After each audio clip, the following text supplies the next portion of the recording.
O efeito Zenon quântico, ele pode ser visto, assim, de forma geral, como a inibição de uma mudança de estado de um objeto quântico provocada por medições frequentes. Então, para entender isso melhor, vamos considerar um caso de um objeto quântico que está em um determinado estado de energia, né? Pode ser que, naturalmente, esse objeto ele vai sair de um estado de energia que ele está e vai para outro estado, ou seja, ele vai ganhar energia, então ele vai para um estado de energia maior.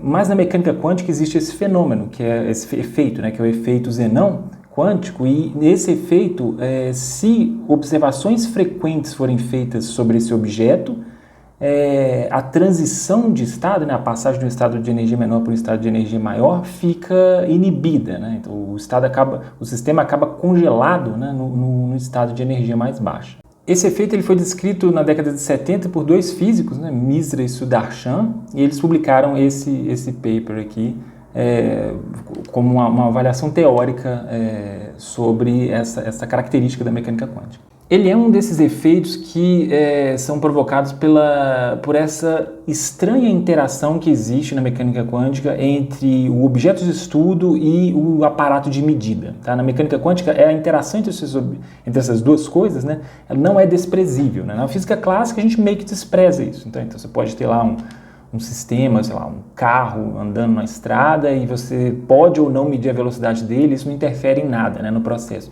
Agora, na mecânica quântica, não. Se você tem um elétron, um átomo que está numa determinada situação, colocar um aparato de medida ali para verificar o estado desse objeto vai fazer com que a dinâmica do sistema, né, do seu objeto de estudo lá, seja diferente. Então, nesse vídeo, a gente vai falar sobre o efeito Zenon quântico. Esse é o canal Cientificar, um canal de divulgação científica, que a gente fala sobre física, sobre ciência, sobre filosofia da ciência. E se você gosta desses temas, se inscreva no canal, assim o YouTube vai te indicar os próximos vídeos que a gente postar aqui. Bom, esse nome, né, efeito Zenon quântico, é em homenagem a um filósofo da antiguidade, né, um filósofo pré-socrático chamado Zenão, né, da cidade de Eleia, né, então ele é conhecido como Zenão de Eleia. E ele propôs uma série de paradoxos que ficaram famosos, né? E com esses paradoxos, os paradoxos de Zenão, né, ele tinha o objetivo de mostrar que o movimento, né, ou a mudança, é uma espécie de ilusão dos nossos sentidos, né? Que a razão não seria compatível com o movimento, né? E, portanto, para ele, né, isso mostrava que o movimento é uma espécie de ilusão dos nossos sentidos mesmo. Nesse vídeo que aparece aqui no card, a gente fala com mais cuidado aqui sobre essa relação, sobre essa ideia do efeito do Zenão de Eleia. Nesse vídeo aqui a gente vai concentrar na parte mais relacionada à mecânica quântica mesmo, né? Então qual que é a ideia? A ideia do efeito Zenon quântico é a seguinte, né? A gente pode pensar assim para facilitar um pouco, vamos pensar num sistema simples da mecânica quântica. Imagina um átomo que tem dois níveis só, acessíveis de energia, né? Então vou representar isso com essa figura que aparece aqui. Então, vamos imaginar, né? O átomo ele pode estar num nível mais baixo de energia, que é representado por esse primeiro traço aí, ou num nível mais alto de energia, que é representado por esse traço acima. Quando eu falo que o átomo pode estar nesses estados, na verdade, esses são os estados possíveis para o elétron, né? Então, o elétron pode ocupar essas duas camadas aí, ou esses dois níveis de energia do átomo. Então vamos imaginar que a gente começa com um átomo com o elétron ali no nível mais baixo de energia. E aí, dependendo da situação de onde esse átomo está inserido, né, ele pode evoluir para um nível mais alto de energia. Então ele pode sair desse nível mais baixo e migrar para um nível mais alto de energia. Então vamos imaginar que essa é a situação. Naturalmente o átomo vai sofrer essa mudança que é representada nessa animação aqui. Então ele sai do estado de energia mais baixa e vai para o estado de energia mais alta. Acontece que se a gente pegar as equações da mecânica quântica, né, os postulados da mecânica quântica, a gente consegue chegar à seguinte conclusão, né, de que se eu considerar esse sistema, né, livre de interação com qualquer outra coisa, né, com um medidor, né, então ele faz essa transição, ele sai do nível mais baixo de energia e vai para o nível mais alto. Agora, se ao invés disso a gente considerar que existe um aparato de medida que está medindo qual é o nível de energia do átomo, então ele fica ali medindo de forma frequente qual é o nível de energia, O que vai acontecer é que essa transição do nível mais baixo para o nível mais alto, ela vai ser inibida. A gente consegue mostrar isso usando as equações e postulados da mecânica quântica. Então, a característica da evolução temporal da equação da mecânica quântica, né, dessa equação de evolução temporal, que é o que a gente chama de equação de Schrödinger, né, ela permite esse efeito, né? Então ela tem como consequência esse efeito, né? Então o efeito que é o efeito, o que a gente conhece como efeito Zenon quântico, que é justamente isso, né? Uma inibição da transição de estado se você tiver uma situação em que medições frequentes são feitas sobre aquele seu sistema. Então, se tiver um medidor ali, né, como aparece nessa animação, medindo frequentemente o estado no nível de energia, a transição não acontece. O primeiro experimento, né, a primeira medida experimental assim, que mostrava o efeito Zenon quântico foi feita por um grupo liderado por um físico chamado Itano, né, em 1990. Eles fizeram isso com sistemas relativamente simples e conseguiram mostrar que a inibição do estado, né, então a inibição da transição de estado a partir de observações frequentes.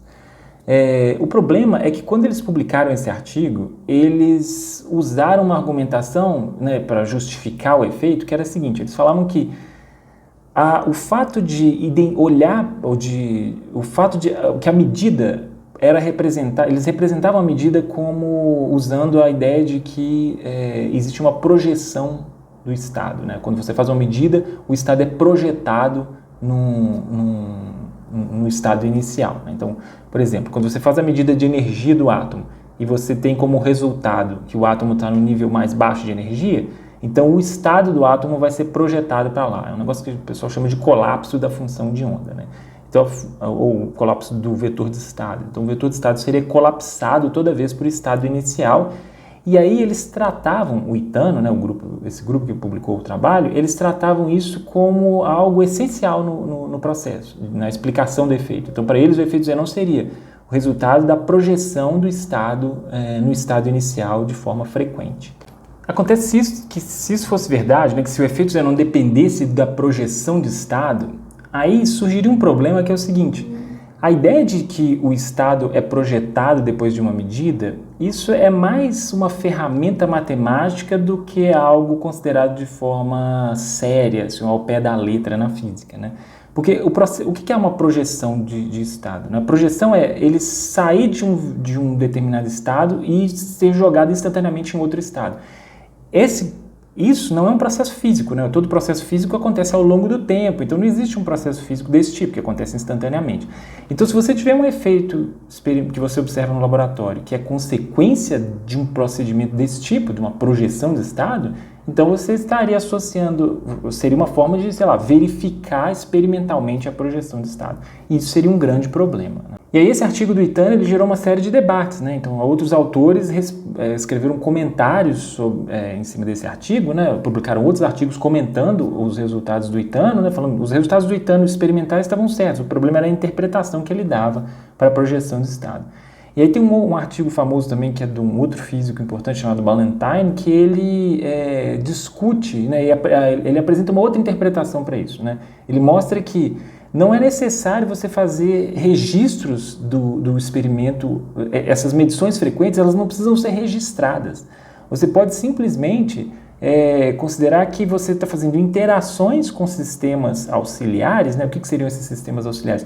Seriam espécies de medidores, assim, medidores que você usa, então sistemas quânticos que vão verificar qual é o estado do átomo. Então você vai, cada vez que você